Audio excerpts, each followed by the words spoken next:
الله الرحمن الرحيم ولئن أذقنا الإنسان منا رحمة ثم نزعناها منه إنه ليئوس كفور صدقت يا رب العالمين.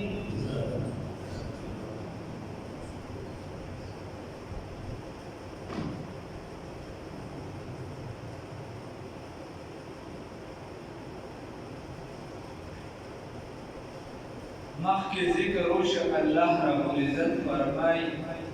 وی که موږ د دې خلکو نه د عذاب بند کړو نو دوی به وایي چې یاره د عذاب ولې حساب شي. دلته الله رب العزت فرمایي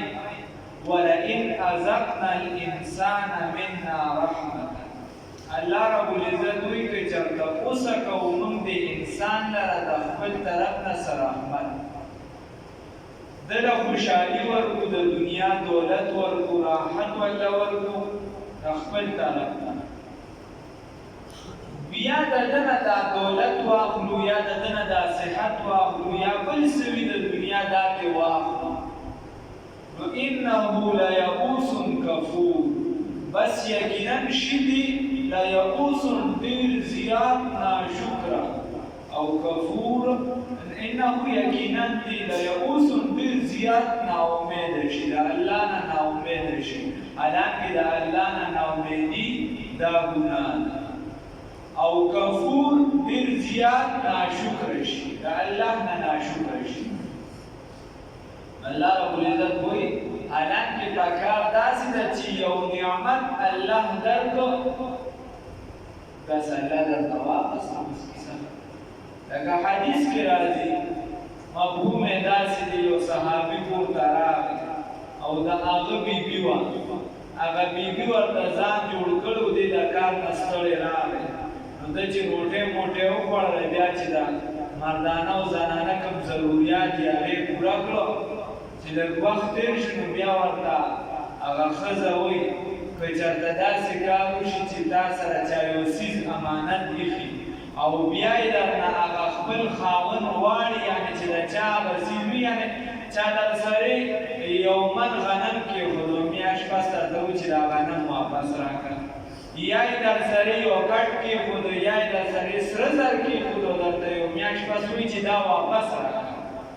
نو بیا به څه کې ورکې یا هغه مالک دی هغه له به ورکې نو ورته چې ښه خاصه تیاري وکړه ستا زوی چې دی دا وفات شوی نو بیا هغه هم ورته غوسه شو خو خیر رسول الله صلی الله علیه وسلم ورته دعا وکړه چې خدای دې تاسو له په دغه شپه کې برکت واچوي. نو خبره دا ده چې د الله رب العزت وایي چې دې له زه څه ورکړم واپس دې والم نو دې بیا څه وکړي ناشکره شي او ناامیده شي زمانه حالانکې الله درکړی بس الله درنه واغېستو نو ته په دې باندې د خدای نه ناشکره کېږه مه. ولئن أذقنا الإنسان او که چېرته موږ اوسه کوو انسان لره منا د خپل جانبنا رحمتا رحمت ثم نزعناها بیا واخلو د هغې لره منه د دې بنده نه ثم نزعناها بیا لرې کړو دغه رحمت لره منه د دې بنده نه وایو انه نو یقینا شي دغه بنده لیئوس ډېر ناامیده کفور او ډېر ناشکره. ولئن أذقناه که چېرته موږ مسه کړو دې انسان لره اوسه کوو دې انسان لره نعمه راحت بعد ضرا پس د تکلیف نه مسته چې رسېدلي وي ده ته دغه تکلیف لیقولن نو هغه به ووایي دي ذهب السیئات چې دا د تکلیفونه عني زمانه انه یقینا بس یقینا شي دي لفرح ډېر زیات خوشحالي کوونکي فخور او ډېر زیات تکبر کوونکي. الله رب العزت وی بل بنده دی وی د هغه نه موږ نعمت واخلو او هغه نه موږ نعمت ورکړو او دا نعمت بس د راحت نه دا تکلیف نه وي د سره ته تکلیف رسېدلی نو دی وایي چې ما به صحابه سیئات تکلیفونه مکلیفونه اوس ته پیسو دور شو اوس کاته سمه شو اوس چې دې څه پړه راځي دا کوه د الله رب العزت نافرمانۍ ته مه ګوره دې ته مه ګوره چې الله خوشحالېږي که رضا کېږي بس دې ته ګوره الله درله پیسې درکړي اوس تا خوښه ده چې څه پکې تکلیفونه لاړ الله رب العزت وایي لیقولن خامخا دې به ووایي نو څه کوم متکبرن په تکبر سره به دې ووایي په څه سره به ووایي تکبر سره به دې ووایي نو ذهب السیئات چې لاړل تکلیفونه عنی زمانه انه یقینا شدید دا فرح نو یادې متکبر شه په خبرو کې بیا هغه خبرې لږې غټې غټې کوي د پښتنو اصطلاح کې بیا د فارسي استعمالي خبرې بیا غټې غټې کوي ګاډې واډې هغه چې لږې پیسې ورسره راشي نو بیا د باګاچا سټیشن بیا بریک نه لري او فخور په عمل کې د تکبر ښکاري ښکارا دی ګرځي راګرځي نو خلکو ته پته لګي د تکبر په انداز کې الا الذين مگر هغه کسان صبروا چې صبر یې کړی وعملوا الصالحات او عمل یې کړی د ثواب باندې اولئک دا کسان دي لهم چې د دوی لپاره مغفرت دی او اجر کبیر او لوی اجر دی فلعلک بس شاید چې تو تارک پرهودو کی بعدما بعد د هغه نه یوها الیکا چې وحی کیږي تا ته چې وحی شوی د تا ته والله نو تنګیږي به په هغې سره صدرک سینستا ان په دې خبره باندې یقولو چې وایي دي لولا انزل ولې نه نازلېږي علیه ولې نه دي نازل شوي علیه په دې پیغمبر باندې کنزم څه خزانه او جامعه یا ولې نه راځي دغه پیغمبر سره ملک فرشتي انما یقینا هغه خبره دا ده انت چې ته نذیر یرونکي والله یقینا الله رب العزت علی کل شیء وکیل په هر څه باندې نگهبان دی خبره دا الله رب العزت رسول الله صلی الله علیه وسلم ته فرمایي وی کی دیش ولعلک بس شاید چې دا چې وشي تارکو چې ته پرېښودل کې بعد معلومه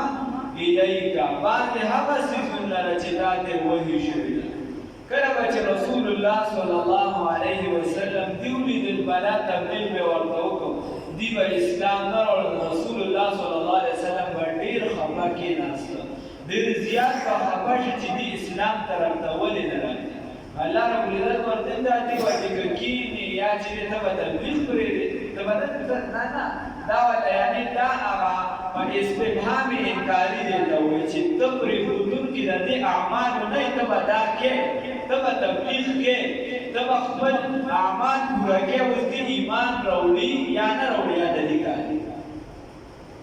الله رب العزت ورته وایي وضائق به صدرک او سینه ستا تنګېږي په څه باندې د دې په کلام باندې تنګېږي به په هغې سره صدرک سینه ستا هغه څه خبره ده همدا خبره چې دې وایي رسول الله صلی الله علیه وسلم ته یې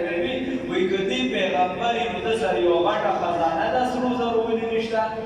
دې ته مې پیچنو باندې چې مې ورپسې وایي منګې مو دې چې دې موچه روټۍ وخوري موږ هم خورو موږ هم په عربو کې لکه شاته غربت زندګي تېرو دې هم تېرې نو چې دې پیغمبر پکار چې یو غټه خزانه ورسره راغلې وي د سرو زرو یا به ورته کله ناکله وي د صفا د دې غار نه خو د سرو زرو غار جوړ کړه که نه چې ته پیغمبر مختلف تکالیف دی ورسول هغې یعنې یوه موقع د نبوت د لومړني کال نه واخله تر څو چې د اسلام مکمل د فتح سره غلبه نه وه حاصله شوې لومړني جنګونو فتح هم نه اخري چې کوم عرب یې وویل عرب په ځای کېناسته تر هغې پورې هغې یو کال داسې نه دی پرېښي چې رسول الله صلی الله علیه وسلم د څه سازش نه جوړ کړ نو الله رب العزت ورته وایي کوئی دی دا وایي وجامعهم ملک یا به دا وي چې فرشتې ورسره ولې نه راځي چې موږ داسې وینو چې د اسمان نه څه کتاب راشي څه لیکل راشي څه فرشته ورسره راشي انما انت الله رب العزت ورته وایي چې نه ته خو یو یروونکی ته خو یروونکی بس دا کار چې دي د یروونکي دې ویروه د دعوت قبلې یا نه قبلې نو خبره دا ده چې په پیغمبرانو باندې یا په مسلمان باندې ډېر زیات تکالیف راځي دا به برداشت کې په دې به الله رب العزت اجر درکړي. یعنی چې په تا کله راحت او خوشحالي راشي، په تا باندې د مال پراخي راشي، چې ته په هغې کې ناشکري ونه کړي، ته په هغې کې ناشکري ونه کړي. او چې کله په تا سخته راشي چې ته په هغې کې د صبر لمن پرېږدې، بس د دې په معنی مسکې ده چې کله باندې سخته راشي چې د صبر لمن پرېږدې. رسول الله صلی الله علیه وسلم ته تپوس شوی دی، صحابه ته تپوس کوي وایي ای الناس اشد بلاء، یا نبی کریم صلی الله علیه وسلم وایي د ټولو نه زیات تکلیفونه چا ته رسېدلي؟ د ټولو نه زیات تکلیفونه چا ته رسېدلي؟ نبی کریم صلی الله علیه وسلم ورته فرمایي قال الانبیاء الامثل فالامثل، چاته چې د ټولو نه زیات تکلیفونه رسېدلي دي هغه پیغمبران دي، بیا چې څوک هغې ته په درجو کې څومره زیات تیز دي هغه ته به تکلیف زیات رسي. او رسول الله صلی الله علیه وسلم فرمایي وایي یبتل الرجل علی قدر دینه، وایي دا انسان چې دی د خپل دین په اندازه باندې په مصیبت کې مبتلا کېږي، په تکلیفونو کې مبتلا کېږي. چې څومره دی دینداره وي نو د دنیا تعلق به ورسره کم وي، او چې څومره دینداره وي د آخرت تعلق به ورسره زیات وي. چې څومره د دین نه لرې وي دنیا به ورسره اکثریت حساب به داسې چې ډېره به ورسره او دین به بیا نه شي. اکثریت قاعده ده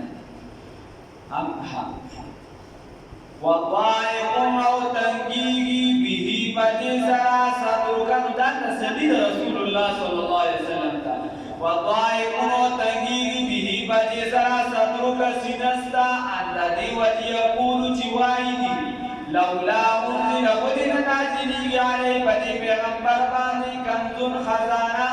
او جامعو یا ودن نازلی دد سرا ملکون یا وپرشتا